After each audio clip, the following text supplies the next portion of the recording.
began our wine journey in Spain, but now we're heading to their neighbor, Portugal, which also shares the Iberian Peninsula. If you were to ask the average person on the street to name a wine from Portugal, inevitably the response would be port.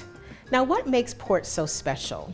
England and Portugal became trading partners in the 14th century, and the English were trading their salt cod for Portuguese wine. As this wine was traveling across the ocean, they realized there was a need to fortify it so it would arrive in pristine condition and with good flavor.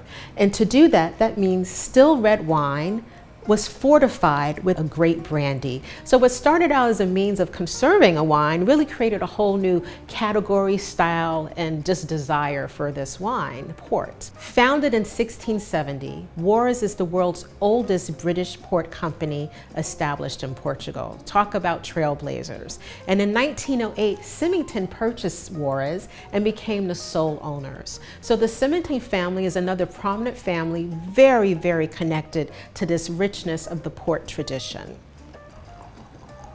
Look at the color. Now, port is always going to be on the sweeter side because when you add that neutral spirit to fortify it, it also stops the fermentation and leaves a little bit of residual sugar.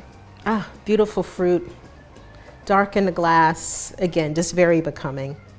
Now, port is interesting. Often it's considered an after-dinner drink, but you can enjoy it, slightly chilled as an aperitif. But if you want to pair it with food, it works really well with nuts, cheeses, desserts. Chocolate is notoriously difficult to pair with. This is a great match with your chocolate desserts. If you want to sip history, but enjoy something that tastes really fresh and modern, the Warrior is bringing it. Cheers. So Juarez Ultima 10-year-old tawny is quite a different tasting experience. So this is a tawny port. What makes a port tawny?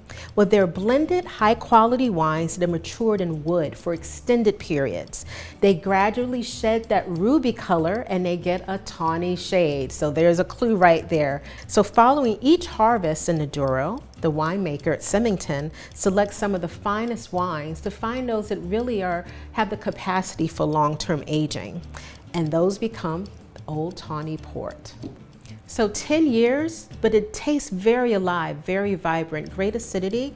The sweetness is very, very subtle. It's really intermingled nicely with those toasty notes. I get a little bit of honey, marzipan, so complex. Great with cheese, dried fruits, really very delicate, but packs a lot of flavor. The Symington family may be best known for their port wines, but in 1999, they started producing table wines. And what really makes this interesting is all from their own fruit. They have 26 acres of vineyards. They're not buying any grapes from anyone else. So we're going to start exploring the Symington table wines with Altano Red DOC from the Douro. This is a red wine that is a blend of 3 different grapes. Touriga Franca, which is indigenous to the Douro, Tinta Roriz, which we actually saw in Spain, where it's known as Tempranillo, and Tinta Barroca. So if you've never had a Portuguese red table wine, this is a great place to start. Beautiful color in the glass, kind of that deep purple.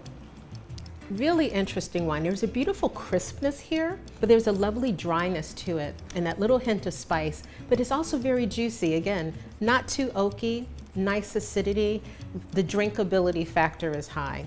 So if you've never had a Portuguese wine and you're curious to start, recommend starting with Altano. Cheers. So to showcase the diversity of the Douro Valley, Symington produces Quinto da Ataide Red in the Villarica Valley. Now this is the Douro Superior. So this is a complete contrast to those steeply terraced slopes that we know of in the Douro Valley. This has low rainfall, cold winters, and hot summers. But guess what? Grapes like that. It's ideal for viticulture. The Symington family acquired these vineyards in 1980 to produce port. Charles Symington realized that even though these grapes were intended for port, they would make some pretty amazing still red wines. So let's give it a try. So Quinto de Ataide, again, is also a blend. It's Touriga Franca, Touriga Nacional, and Alicante Boucher. It was aged for 8 months in French oak barrels. On the nose, there's a beautiful kind of herbaceous quality. The fruit is there, kind of red berries, but I really love kind of the kind of a sassy herbal quality to the nose that's really, really intriguing. Crisp, dry. This isn't a super jammy or super fruity red. Even though I've never been to this place, this particular part of the Douro, it has a clear contrast to the first wine that we had. So I think the Symington's decision to hone in on this region, this other part of the Douro, to show a different style of wine, a different expression, is really, really what wine is all about. But our adventure isn't over. Our next stop is Madeira, a beautiful island off the coast of Portugal and Morocco, making beautiful wines, and guess what? They're named Madeira.